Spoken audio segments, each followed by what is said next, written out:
दोस्तों आपके लिए एक नई मूवी हम लेकर आए हैं, देखिए और सुनिए। वेलकम डियर रॉकर्स, कैसे हैं आप सभी। तो आज हम लेकर आ चुके हैं एक super science fiction mini series जिसके 8 एपिसोड से और आठों के आठों हमने एक ही वीडियो में एक्सप्लेन कर दिए हैं आपके लिए। हाँ, थोड़ा सा इंट्रो दे देता हूँ ताकि आपको बाद में निराशा ना हो। एक मिलिट्री बेस में इंसानों पर कई तरह के एक्सपेरिमेंट्स और रिसर्च किए जा रहे हैं। कुछ टीनेज के बच्चों को लगता है कि उस जगह पे भूत है और क्यूरियस होकर वो चले जाते हैं वहाँ पे। वहाँ एक काले रंग का पाउडर होता है जिसको लगाने से वो बच्चे काले रंग के हो जाते हैं और देखते देखते गायब। कहाँ गए वो बच्चे, क्या हुआ उनका? यही सब जानने के लिए दोस्तों देखते हैं गूज़बम्प्स द वैनिशिंग नाम की ये मिनी सीरीज। अगर आप चैनल पे नए हो तो एक बार सब्सक्राइब करने का भी सोच लेना। तो सीरीज की शुरुआत 1994 में होती है। ब्रुकलिन में 4 फ्रेंड्स जिनमें 2 लड़कियां हैं और 2 लड़के वो एक मिलिट्री बेस में जाते हैं जहाँ पे फिलहाल कोई नहीं है। इनमें से एक है मैडी जो अपने बाकी फ्रेंड्स को वहाँ पे लेके जा रहा है। इनमें से एक लड़की दोस्तों इनकी पूरी ट्रिप की वीडियोस बना रही है और मैडी तो पहले सभी को डराता भी है कि कभी यहाँ पे ह्यूमंस पर रिसर्च किया जाता था, लेकिन एक्सपेरिमेंट के दौरान कई लोग मर गए और सुना है कि उनकी आत्माएं आज भी यहाँ भटकती हैं। अचानक वहाँ जोर की आवाज आती है और वो देखते हैं कि एक लड़का इन्हें फॉलो करके वहाँ पहुंच चुका है। ये कोई और नहीं मैडी का छोटा भाई एंटनी है। मैडी चिढ़ जाता है कि तुम मेरे पीछे क्यों आ गए। वो एंटनी को उस जगह से बाहर ले जाकर छोड़ देता है और फिर वापस अपने फ्रेंड्स के पास आ जाता है। वहाँ दोस्तों कोई इलेक्ट्रिकल चीज होती है जो ब्लास्ट हो जाती है और वहाँ का पावर ऑन हो जाता है। अचानक वो जगह धुएं से भर जाती है। उसमें सांस लेने से इनको खांसी होती है। मैडी की आंखों से एक ब्लैक लिक्विड निकलता है जो धीरे धीरे मैडी को भी एक लिक्विड में बदलने लगता है और मैडी वहीं पे मर जाता है। कहानी शिफ्ट होती है 2024 में, यानी कि 30 साल के बाद। एक यंग लड़के और लड़की को दिखाते हैं जो छुट्टियों में अपने पापा के पास आए हुए हैं और उनका पापा है दोस्तों एंटनी, वही 30 साल पहले अपने भाई मैडी को फॉलो करके उस मिलिट्री बेस के पास जो चला गया था, वही एंटनी। अभी तो उसकी शादी हो चुकी है, डिवोर्स भी हो चुका है और छुट्टियों में उसके बच्चे उसके पास रहने आते हैं। लड़की का नाम है सीसी, लड़के का नाम है डेविन। तो वो बच्चों को पिकअप करके अपने घर पे लेके आ जाता है। तो उसके पार्किंग स्पेस में पड़ोस के एक लड़के की गाड़ी खड़ी होती है। तो एंटनी उसको डांटता है कि ओ ये मेरी जगह है, कितनी बार कहा है तुमसे कि अपनी गाड़ी अपने यहाँ पार्क किया करो। और एंटनी सिर्फ डांटता है दोस्तों, कभी उस लड़के के पेरेंट्स से उसने शिकायत तक नहीं की। हाँ, तो घर के अंदर आकर वो बच्चों से कहता है कि यहाँ तुम जो चाहो बच्चों कर लो, लेकिन गलती से भी बेसमेंट में मत जाना। क्यों पापा, बेसमेंट में कोई कत्ल कर रहा है क्या? नहीं रे, चलो मेरे साथ, कहकर वो बच्चों को बेसमेंट में लेके जाता है। एंटनी एक बॉटनी टीचर है और बेसमेंट में उसने कई तरह के रेयर प्लांट्स रखे हुए हैं और वो नहीं चाहता कि बच्चे उन्हें डैमेज कर दें, इसीलिए वो उनको बेसमेंट में जाने से मना कर रहा था। तो बच्चे भी मान जाते हैं कि ठीक है, हम आइंदा बेसमेंट में नहीं जाएंगे। फिर वो बच्चों को लेकर रेस्टोरेंट जाता है और खाना खिलाकर घर लौट रहे होते हैं। वो रास्ते में वो जेनी नाम की एक औरत से मिलते हैं। 30 साल पहले जब मैडी मर गया था ना, उस जमाने में जेनी मैडी की गर्लफ्रेंड हुआ करती थी। जेनी वैसे फिलहाल तो एक पुलिस डिटेक्टिव है और एंटनी को मैडी का ड्रेस देकर कहती है कि 30 साल से ये हमारे डिपार्टमेंट में पड़ा रहा, सोचा तुम्हें दे दूं। एंटनी बड़ा दुखी होता है कि इसे लाकर देने में पुलिस डिपार्टमेंट को 30 साल लग गए, बताओ। वो ड्रेस लेकर अंदर चला जाता है। यहाँ सीसी और डेविन के कई फ्रेंड्स हैं तो वो उनसे मिलने जाते हैं। डेविन की एक गर्लफ्रेंड भी है जिसका नाम है फ्रैंकी, लेकिन अब फ्रैंकी ट्रे नाम के लड़के से प्यार करती है और ये ट्रे कोई और नहीं, वही लड़का है जो एंटनी के पार्किंग स्पेस में अपनी गाड़ी पार्क करता है दोस्तों। पर डेविन अपनी गर्लफ्रेंड फ्रैंकी को वापस पाना चाहता है कैसे भी करके और उसे इम्प्रेस करने के लिए कहता है कि तुम्हें पता है मेरे एक अंकल थे, उनका नाम मैडी था, वो एक मिस्टीरियस जगह पे 30 साल पहले मारे गए थे, मैं तुम्हें वहाँ लेके जा सकता हूँ। कहकर वो इन सभी को लेके जाता है वहाँ। ट्रे कहता है कि अगर तुम इतने ही हिम्मत वाले हो तो अकेले अंदर जाओ ना, हम यहीं तुम्हारा इंतजार करेंगे, जाओ। डेविन भी फ्रैंकी को इम्प्रेस करने के लिए 30 मार खां की तरह अकेला अंदर चला जाता है। तो वो एक पावर लाइन के पास पहुंच जाता है और 1994 की तरह अब भी वहाँ पे पावर ऑन होता है। जमीन पर एक दरवाजा खुलता है। डेविन देखता है कि अंदर मैडी है दोस्तों, जिसकी आंख से एक ब्लैक लिक्विड निकल रहा है और तब काले रंग का धुआं निकलता है जिसमें सांस लेने से डेविन की आंखों से भी वही ब्लैक लिक्विड निकलता है। फिर भी वो किसी तरह से बाहर निकल आता है। सभी घबराकर वो जगह छोड़कर घर आ जाते हैं, लेकिन कोई ये बात एंटनी को नहीं बताता। एंटनी बेसमेंट में मैडी के 30 साल पुराने ड्रेस को देखता है और वो नोटिस करता है कि उसके टी शर्ट में किसी प्लांट के पराग होते हैं, जिन्हें माइक्रोस्कोप के जरिए देखने पर वो समझ जाता है कि ये तेजी से बड़े होते हैं और दूसरे प्लांट्स के साथ इंटरेक्ट भी करते हैं। ये देखकर एंटनी हैरान रह जाता है। दूसरी ओर डेविन घर पे कुछ पुराने फोटोज को देख रहा होता है जिनमें 30 साल पहले मरे हुए मैडी की बचपन की फोटो होती है। डेविन बौखला जाता है कि इसी को तो मैंने उस मिलिट्री बेस में देखा था, क्योंकि दोस्तों जब डेविन ने वहाँ मिलिट्री बेस में मैडी को देखा तो उसे नहीं पता था ये मैडी है, लेकिन अभी जब उसने पुरानी फोटो मैडी की देखी तो उसे अंदाजा हो गया कि वही मैडी था और वो तुरंत एंटनी को बताने जाता है। लेकिन इस बीच बेसमेंट में एक बड़ा प्लांट एंटनी पे अटैक कर देता है, जैसे कि वो प्लांट नहीं कोई खतरनाक क्रिएचर हो। इसी खतरनाक आवाज को सुनकर डेविन घबराकर सीधे बाहर भाग आता है। यहाँ दोस्तों एंटनी के वो सारे प्लांट्स सिंक होल के जरिए अंदर चले जाते हैं और डेविन जो भाग कर आया था उसे ये प्लांट्स पकड़कर सिंक होल के अंदर खींच लेके जाते हैं और उसे पूरी तरह से घेर कर उसके मुंह में घुसने की कोशिश करते हैं, लेकिन डेविन किसी चीज से उनको मारने लगता है। तो वो प्लांट्स उसे छोड़कर चले जाते हैं। इसी बीच डेविन भी बच निकलता है। अब एंटनी के पास जो भी प्लांट सैंपल थे वो सब अब बच निकले, लेकिन उस प्लांट के अटैक करने से एंटनी के हाथ में चोट आ गई दोस्तों। उसके कुछ समझ में नहीं आता कि यहाँ पे हुआ क्या था। वो अपने घाव पे मरहम पट्टी करके सो रहा होता है तो उसके घाव से एक कीड़ा निकलता है। वो पट्टी खोलता है तो ढेरों कीड़े निकल रहे होते हैं और लगता है अंदर कोई जड़ उग रही है। वो अपने हाथ को काट कर देखता है तो अंदर से एक कली जैसा कुछ निकलता है दोस्तों। और ये क्या है, इसके बारे में एंटनी को कोई आइडिया नहीं होता, लेकिन वो एक बात समझ जाता है कि ये जरूर एक एडवांस्ड टाइप का बोटानिकल क्रिएचर है। फिर वो एक चूहा खरीद लाता है और सोचता है कि अगर उस प्लांट ने चूहे को खाया तो इसका ये मतलब होगा कि वो एक नॉर्मल प्लांट नहीं है बल्कि एक मांसाहारी क्रिएचर है। लेकिन जब वो घर लौटता है तो आज फिर ट्रे ने दोस्तों अपनी गाड़ी एंटनी की पार्किंग में खड़ी कर रखी होती है। एंटनी हमेशा उसे डांटा करता था, लेकिन आज वो अपना गुस्सा कंट्रोल नहीं कर पाता और ट्रे की गाड़ी का ग्लास तोड़ देता है। फिर वो अपने लैब में जाकर चूहे को उस कली को देता है तो वो तुरंत चूहे को निगल जाता है। मतलब ये एक खतरनाक क्रिएचर है। यही सोचकर एंटनी उसको फ्रीजर में बंद कर देता है। दूसरी ओर ट्रे को गुस्सा आता है कि इसने मेरी गाड़ी ठोक कैसे दी, और बदला लेने के लिए वो रात को ही एंटनी के घर के बेसमेंट का ग्लास तोड़कर अंदर चला जाता है और साथ ही में वो फ्रैंकी को भी लेकर आया था। फ्रैंकी मना भी करती है लेकिन वो नहीं मानता और एंटनी के इतने सालों के रिसर्च को तहस नहस कर देता है और उसकी फोटो भी ले लेता है ताकि एंटनी को भी पता चले कि ये सब ट्रे नहीं किया था। तभी फ्रीजर के अंदर से कोई आवाज आती है और जब ट्रे उसे खोलकर देखता है ना तो वो प्लांट क्रिएचर उसे पकड़ लेता है। जब बहुत देर के बाद भी ट्रे नहीं आता तो फ्रैंकी भी अंदर चली जाती है कि क्या हो गया। वो उसको कॉल भी करती है लेकिन ट्रे का फोन वहीं पे पड़ा होता है और तब ट्रे एक खतरनाक क्रिएचर की तरह बाहर आता है दोस्तों और फ्रैंकी को लेकर एक कार शेड में जाकर एक नुकीली चीज निकाल कर देता है। फ्रैंकी समझ जाती है कि ट्रे मुसीबत में है और वो चाहता है कि फ्रैंकी इस नुकीली चीज से उसके शरीर में चुभी हुई वो चीज निकाले। ट्रे को बहुत दर्द होता है। इसी बीच डेविन वहाँ पे आ जाता है और फ्रैंकी से कहता है कि तुम दूर चले जाओ जल्दी, कहकर वो ट्रे को मारने जाता है, लेकिन ट्रे खुद को डिफेंड करके डेविन को मारने लगता है। इसी बीच दोस्तों फ्रैंकी रैंप में खड़ी कार को रिलीज कर देती है और वो ट्रे पर गिरती है और तब ट्रे एक ब्लैक लिक्विड का रूप ले लेता है। उसके बाद तो फ्रैंकी और डेविन वहाँ से भाग ही जाते हैं। ट्रे दोस्तों भले ही मर चुका है लेकिन वो ब्लैक लिक्विड नहीं मरा। वो उस कार के अंदर जाने लगता है और अचानक उस कार की लाइट्स ऑन होते हैं। कार का इंजन भी ऑन हो जाता है। अब उस कार को ब्लैक लिक्विड कंट्रोल कर रहा होता है। ये ब्लैक लिक्विड किसी भी चीज को अपना मीडियम बना लेता है, यानी उस मीडियम के जरिए वो जिंदा रहता है। और दोस्तों क्योंकि ट्रे तो गायब हो गया है तो उसके बारे में पूछताछ करने जेनी आ जाती है जो कि पुलिस डिटेक्टिव है। जेनी की वैसे एक बेटी भी है जिसका नाम है एलेक्स। किसी लड़के ने पटाखे जलाते हुए पूरे घर को आग लगा दी थी, लेकिन उसका इल्जाम एलेक्स पे लगा दिया था। लेकिन क्योंकि उसकी माँ जेनी एक डिटेक्टिव है तो एलेक्स बच गई, लेकिन फिर भी एलेक्स को उस लड़के से चिढ़ है क्योंकि उसकी बेवकूफी का इल्जाम एलेक्स पे लग गया था। दूसरी ओर एंटनी देखता है कि बेसमेंट में उसकी लैब बुरी हालत में है और तो और वो प्लांट क्रिएचर भी गायब है। तो वो अपने बच्चों से पूछता है। वो कहते हैं कि हम तो कुछ नहीं जानते। हालांकि दोस्तों वो बखूबी जानते हैं कि एंटनी के प्लांट्स की वजह से ही ट्रे गायब हुआ है। जब एंटनी घर पे नहीं होता तो दोनों बच्चे बेसमेंट में जाकर जांच करने लगते हैं, पर अचानक एंटनी आ जाता है और उसके हाथ में कुछ जड़ें भी होती हैं। वो उसे चीरता है तो उसमें से ब्लैक लिक्विड निकलता है। फिर वो उसको एक कंटेनर में संभाल कर रख लेता है और इस तरह वो अपनी हर फाइंडिंग को लैपटॉप में रिकॉर्ड कर रहा होता है। और बच्चे भी दोस्तों ये सारी बातें सुनते हैं। वो समझ जाते हैं कि उस अजीबोगरीब चीज का पापा से कोई ना कोई लेना देना तो है। अगले दिन एलेक्स सड़क पर ट्रे की कार देखती है और वो नहीं जानती कि उस कार में वही ब्लैक लिक्विड है। वो मस्त उसे ड्राइव करने लगती है। रास्ते में वो सीसी को देखती है और उसे लिफ्ट देने की सोचती है, पर वो कार उसके कंट्रोल में नहीं होती बल्कि तेजी से निकल जाती है और एक खंबे से भी टकरा जाती है। लेकिन तब अंदर से हवा जैसी कोई चीज निकलकर सीसी के कप में चली जाती है और अब वो ब्लैक लिक्विड दोस्तों इस कप को ही अपना मीडियम बना चुका है। सीसी तो चिढ़ जाती है कि तुम्हें गाड़ी चलानी नहीं आती तो चलाती क्यों हो, ये कहकर वो कप लेकर चले जाती है। उसके जाने के बाद टूटी हुई वो कार खुद ही ठीक हो जाती है और अपने आप समुद्र की ओर तेजी से चलने लगती है। पता नहीं क्या है दोस्तों।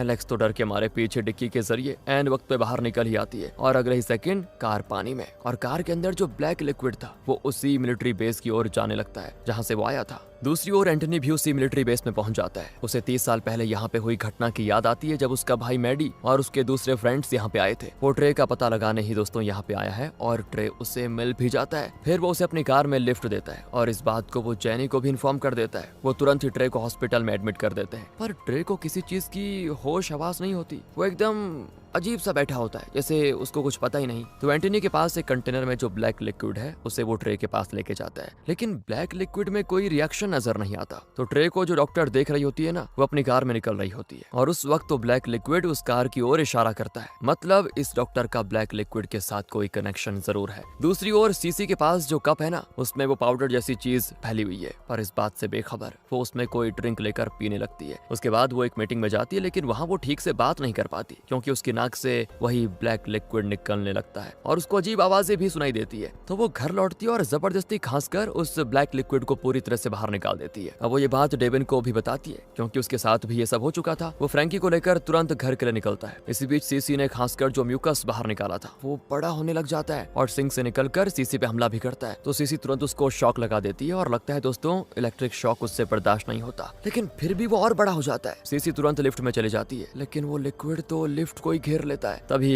किस्मत से एंड वक्त पे डेविन और फ्रैंकी आकर सीसी को बचा लेते हैं और सभी तेजी से भागने भी लग जाते हैं। अब वो जल्दी से एक सबवे स्टेशन में पहुंच जाते हैं और एक ट्रेन में जाने लगते हैं, लेकिन वो लिक्विड तो ट्रेन को भी घेर लेता है। लगता है वो सीसी को फॉलो कर रहा है दोस्तों। सीसी ट्रेन से उतरकर भागने लगती है, लेकिन लिक्विड उसका पीछा नहीं छोड़ता। तब सीसी को एक आइडिया आता है। वो ट्रैक पर उतरकर भागने लगती है और उसका ये प्लान है कि लिक्विड भी ट्रैक पर आ जाएगा और क्योंकि ट्रैक पर हाई वोल्टेज करंट है तो लिक्विड इसमें फंसकर नष्ट हो जाएगा। और जैसा उसने सोचा था, हाई वोल्टेज करंट में फंसकर वो लिक्विड भ्रष्ट हो जाता है और इस तरह वो पूरी तरह से नष्ट। अब तीनों फैसला करते हैं कि अगर हमें इस ब्लैक लिक्विड के बारे में जानना है तो हमें उसी मिलिट्री बेस में जाना होगा जहाँ इसकी शुरुआत हुई थी। तीनों अंदर जाकर देखते हैं कि न्यूक्लियर सूट जैसा कुछ पहनकर एंटनी वहाँ पे घूम रहा है। अब इनकी समझ में नहीं आता कि पापा यहाँ पे क्या कर रहे हैं। अब अगले सीन में एंटनी अपने घर पे होता है तो सूप डिलीवर करने के लिए सीजे नाम का एक लड़का आता है। दरअसल सीजे भी सीसी और डेविन का दोस्त है। वो एंटनी से पूछता है कि आजकल सीसी और डेविन दिखाई नहीं दे रहे, अंकल जी कहाँ गए, ये लीजिए आपका सूप। अब एंटनी भी सूप लेकर छींकता है तो उसकी आंख ही बाहर निकल कर गिर जाती है। ये देखकर तो सीजे की जान ही निकल जाती है कि ये क्या है और वो डर के मारे तुरंत भाग जाता है, लेकिन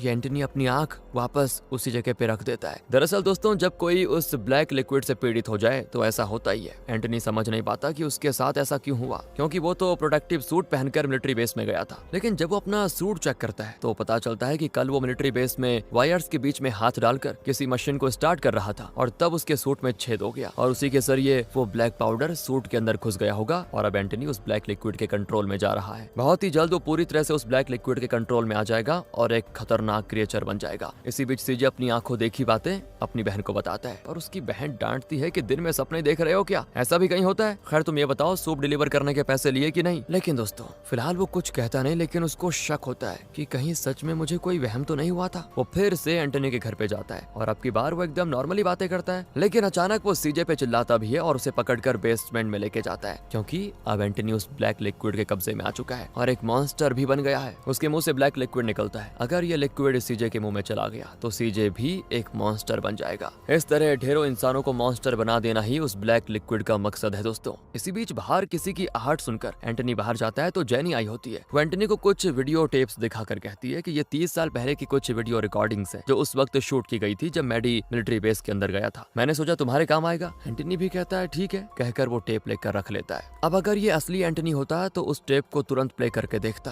लेकिन वो तो मॉन्स्टर बन चुका है, इसीलिए उसे इन टेप्स में कोई दिलचस्पी नहीं है। फिलहाल उसका इकलौता मकसद है सीजे को भी एक मॉन्स्टर बना देना। वो कोशिश भी करता है लेकिन तब सीजे एंटनी का हाथ तोड़ देता है, लेकिन मॉन्स्टर को दर्द थोड़ी होता है। वो कहता है तुम काफी अच्छा हाथ तोड़ लेते हो, थोड़ी देर में तुम भी मॉन्स्टर बन जाओगे, फिर हम दोनों एक दूसरे का हाथ बार बार तोड़ कर खेलेंगे। कहकर वो अपने मुंह से ब्लैक लिक्विड को सीजे के मुंह में भेजने लगता है और तब डेविन आ जाता है दोस्तों और वो एंटनी के सर पे जोर से मारता है कि उसका सर हो जाता है धड़ से अलग। लेकिन फिर भी वो बातें करता है और कहता है कि बच्चों तुम लोग भी आ गए, तुम भी मेरी तरह मॉन्स्टर बन सकते हो। और बच्चे भी समझ जाते हैं कि अब ये उनका पापा नहीं रहा, मॉन्स्टर बन चुका है। वो जेनी का दिया हुआ टेप लेकर सीजे को बचाकर निकल जाता है। तब वो डॉक्टर आती है और एंटनी के सर को एक बैग में डालकर चुपचाप निकल जाती है। दूसरी ओर सीसी, डेविन और उनके साथी उस टेप को प्ले करते हैं तो देखते हैं कि 30 साल पहले मैडी अपने साथियों के साथ उस मिलिट्री बेस में गया था। ये सब एक लड़की ने शूट किया था, उससे में आपको याद होगा दोस्तों, जो वीडियोस बना रही थी। ये लोग वही टेप देख रहे हैं फिलहाल। उस वक्त वहाँ कोई गैस लीक हुआ और हर तरफ काला धुआं छा गया। तब एक फुली कवर्ड सूट पहनकर एक औरत वहाँ पे आई। वो इनका कैमरा छीनने की कोशिश करती है, लेकिन एंटनी और जेनी वहाँ पे आ जाते हैं। दरअसल मैडी तो एंटनी को बाहर छोड़कर आया था, याद होगा आपको, लेकिन एंटनी ने जेनी से शिकायत की थी कि मेरा भाई मुझे छोड़कर अपने फ्रेंड्स के साथ गया है। कहकर वो जेनी को भी अपने साथ लेकर आ गया था और उनकी आवाजें सुनकर सूट पहनी हुई वो औरत वहाँ से चली जाती है। फिर एंटनी और जेनी ने पुलिस को इन्फॉर्म किया था मैडी और उसके फ्रेंड्स गायब हो चुके हैं इस बात के लिए। तब से दोस्तों जेनी इस केस को सॉल्व करना चाहती थी और इसी वजह से वो बड़ी होकर एक पुलिस डिटेक्टिव भी बनी। और ये लोग समझ नहीं पाते कि आखिर सूट पहनी हुई वो औरत थी कौन। वो घर लौट आते हैं तो एंटनी नहीं होता वहाँ पे। दरवाजे पे लगे सीसीटीवी की फुटेज को देखने पर पता चल जाता है कि डॉक्टर यहाँ पर आई थी और 30 साल पुराने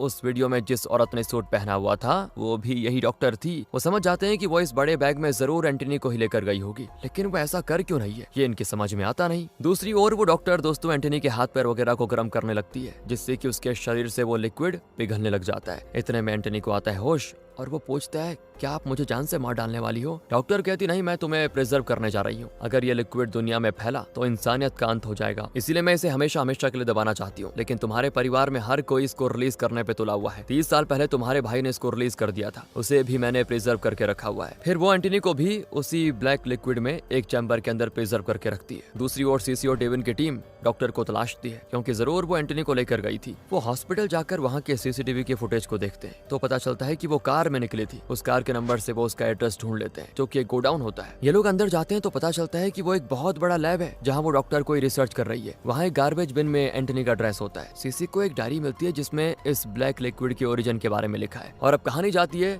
1969 में। कुछ बच्चों को लेकर एक आदमी उस मिलिट्री बेस के पास जाता है। तब आसमान से एक मेट्रोइड जैसी चीज गिरती है और अचानक एक काले रंग की चीज उस आदमी को पकड़ लेती है। बच्चे तो डर के मारे भाग जाते हैं और उनकी इन्फॉर्मेशन के मुताबिक उस अजीब चीज पे रिसर्च करने के लिए एक टीम वहाँ पे आती है। और उस रिसर्च टीम में एक मेंबर थी, वो डॉक्टर जो उस वक्त बहुत यंग थी। उसका नाम है रामोना। वो, उसके पापा और दूसरे रिसर्चर्स मिलकर ये पता लगा लेते हैं कि वो असल में एक मेट्रोइड नहीं बल्कि एक एलियन स्पेसशिप है। और खास बात यह है कि वो एलियन इनकी किसी भी रिसर्च को रोकने की कोशिश नहीं करता बल्कि इनका साथ देता है। मतलब इंसानों पर उसे विश्वास है। लेकिन फिर ये रिसर्चर्स पता लगाते हैं कि वो एलियन ऑब्जेक्ट एक लाइव ऑर्गेनिज्म को लिक्विड के रूप में बदल सकता है। इसीलिए वो एक वैक्सीन बनाते हैं जिसके लगाने से वो ब्लैक लिक्विड मिट जाएगा। और वो इस वैक्सीन को उस एलियन का खात्मा करने के लिए इस्तेमाल करना चाहते हैं। लेकिन रामोना को ये बात सही नहीं लगती। वो अपने पापा से कहती है इस एलियन को खत्म करने के बजाय इसके जरिए हम टेक्नोलॉजी में तरक्की कर सकते हैं। लेकिन वो कहते हैं कि ये एक वायरस की तरह है, इसे मिटाने में ही हम सबकी भलाई है। ये कहकर वो एलियन को वैक्सीन लगा देते हैं तो एलियन धीरे धीरे मिटने लगता है। सब बड़े खुश होते हैं कि उनका मिशन सफल रहा। लेकिन एलियन को अब इंसानों पे विश्वास उठ चुका था। शुरू में उसने जिस आदमी को अपने कब्जे में रखा था उसे रिलीज करके वो उसे कंट्रोल करने लगता है और उसके जरिए वो उस वैक्सीन को ऑफ कर देता है। अब वो एलियन बिल्कुल नॉर्मल हो जाता है। फिर वो उन सारे रिसर्चर्स से बदला लेने के लिए उन्हें मारने की कोशिश करता है। रामोना, उसके पापा और बाकी रिसर्चर्स सेफ्टी सूट पहनकर वहाँ से भाग जाते हैं। रामोना बाहर भी आ चुकी थी लेकिन उसके पापा के हेलमेट में छेद हो गया था और अब वो बच नहीं सकते। इसीलिए रामोना को बचाने के लिए वो दरवाजा लॉक कर देते हैं और अंदर ही मर जाते हैं। इस तरह प्रेजेंट में ये लोग सच जान पाते हैं। और तभी वहाँ पे रामोना आती है और पूछती है तुम लोग यहाँ पे क्या कर रहे हो? सीसी कहती कि प्लीज मेरे पापा को बचा लीजिए, मैं जानती हूँ कि इस लिक्विड का एंटीटोड आपके पास है। सीसी को देखकर रामोना को वो वक्त याद आता है जब वो सीसी की उम्र की थी और उसने अपने पापा को खो दिया था। वो कहती कि ठीक है, मैं तुम्हारे पापा को बचाऊंगी। दरअसल उस ब्लैक लिक्विड से पीड़ित सभी लोग मिलिट्री बेस के अंडरग्राउंड में ब्लैक लिक्विड से बने हुए चैम्बर्स में हैं। एंटनी भी वहाँ पे है। रामोना सीसी को एंटीटोड देती है और वो उस सीरम को ले जाकर अंडरग्राउंड में एंटनी के पॉड में इंजेक्ट करते हैं। इससे एंटनी फिर से नॉर्मल हो जाता है। लेकिन वो बहुत दुखी भी है क्योंकि उस एलियन की वजह से मैडी और उसके साथी भी उसी चैम्बर में बंद है और वो अभी तक बच्चे ही हैं, उनकी उम्र बढ़ी नहीं। वो मैडी को देखकर बहुत दुखी होती है। सभी मिलकर फैसला करते हैं कि जिस तरह 1969 में एक वैक्सीन के जरिए उस एलियन को मिटाने की कोशिश की गई थी उसी तरह हमें एक बार फिर से कोशिश करनी चाहिए। इसी बीच दोस्तों वो एलियन हाइबरनेट होने जा रहा है और इनको जल्दी से जल्दी बाहर चले जाना होगा क्योंकि दरवाजा बंद होने जा रहा है। सीसी और डेविन तो ऊपर चले जाते हैं और चिल्लाते हैं कि पापा जल्दी आ जाइए। एंड वक्त पर एंटनी ऊपर जाता है और वो अपने साथ मैडी को भी लेकर आया था। मैडी को यकीन ही नहीं होता कि ये उसका छोटा भाई एंटनी है जो इतना बड़ा हो चुका है। लेकिन उससे भी बात समझ में आ जाती है और वो खुशी के मारे एंटनी से लिपट जाता है। तब जेनी आ जाती है और इतने छोटे मैडी को देखकर वो बिल्कुल बौखला जाती है कि ये तो अभी तक जिंदा है और वो भी उसी उम्र में अटका हुआ है। बताओ ये कैसे हो सकता है? ये लोग जेनी को भी सारा सच समझाते हैं। एंटनी और मैडी को तो रामोना के सीरम ने बचा लिया था क्योंकि एंटनी हाल ही में उस चैम्बर में गया था और मैडी सिर्फ 30 साल पहले उस चैम्बर में फंसा। लेकिन रामोना के पापा 55 साल से वहाँ फंसे हुए हैं, इसीलिए उस सीरम में जरा बदलाव करना होता है। रामोना उस सीरम की कंपोजिशन चेंज करके आखिर अपने पापा को भी बचा लेती है। लेकिन रामोना के पापा कहते हैं कि मुझे बचाकर तुमने बहुत बड़ी गलती कर दी बेटी। इतने साल उस चैम्बर में रहने की वजह से मैंने खुद को उस एलियन के ढांचे में ढाल लिया। मैं खुद को उस एलियन का हिस्सा मानने लगा हूँ। ये कहते हुए वो उल्टी करता है और एक अजीब सा एलियन बन जाता है। सभी फिर डर के मारे वहाँ से भागने लग जाते हैं। चैम्बर में बंद बाकी लोग भी दोस्तों एलियन बनने लगते हैं और इनको अटैक करने आ जाते हैं। पर एंटनी अपने कंटेनर में भरे हुए उस सीरम का इस्तेमाल करके एक एक एलियन को चुन चुन कर मारता है और मिलिट्री बेस के अंदर जाने लग जाता है क्योंकि वहीं जाकर उस मेन एलियन को कंट्रोल किया जा सकता है। तो अंदर जाकर वो सारे सिस्टम्स को अपने कंट्रोल में ले लेते हैं जिसकी वजह से एलियन हो जाता है नॉर्मल। एलियन धरती पर इसीलिए आया क्योंकि वो इंसानों को जानना चाहता था, उन पे रिसर्च करना चाहता था। इसीलिए जब इंसान उस पर रिसर्च करने लगे तो उसने उनका साथ दिया। लेकिन जब उसको एहसास हुआ कि इंसान उसको मिटाने की कोशिश कर रहे हैं तो उसने अपने बचाव में इंसानों के साथ इतना बुरा किया। लेकिन अब उसे अपने रिसर्च के लिए काफी सैंपल्स मिल चुके हैं। इसीलिए 1969 से लेकर 2024 तक जिन इंसानों को एलियन ने कंट्रोल करना शुरू किया था उन सबको अपने स्पेसशिप में लेकर एलियन धरती छोड़कर लेकर जाने लग जाता है। मैडी भी जाने लगता है तो एंटनी कहता है तुम कहाँ चल दिए,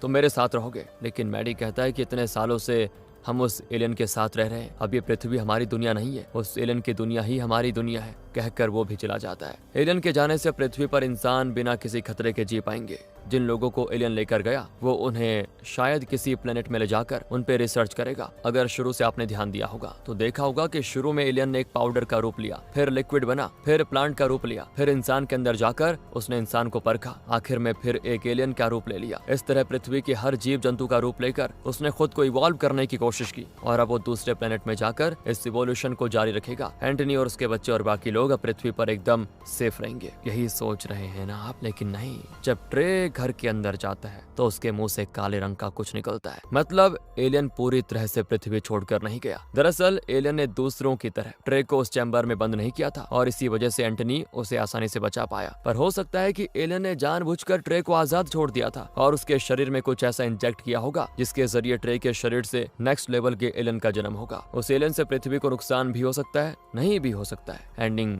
ऑडियंस आप पे छोड़ दी गई है और इसी के साथ ये मूवी यहाँ पे खत्म होती है। अब आप बताइए आपको अच्छी लगी हो तो लाइक करें, चैनल को सब्सक्राइब, ध्यान रखिएगा अपना and finally thanks for watching.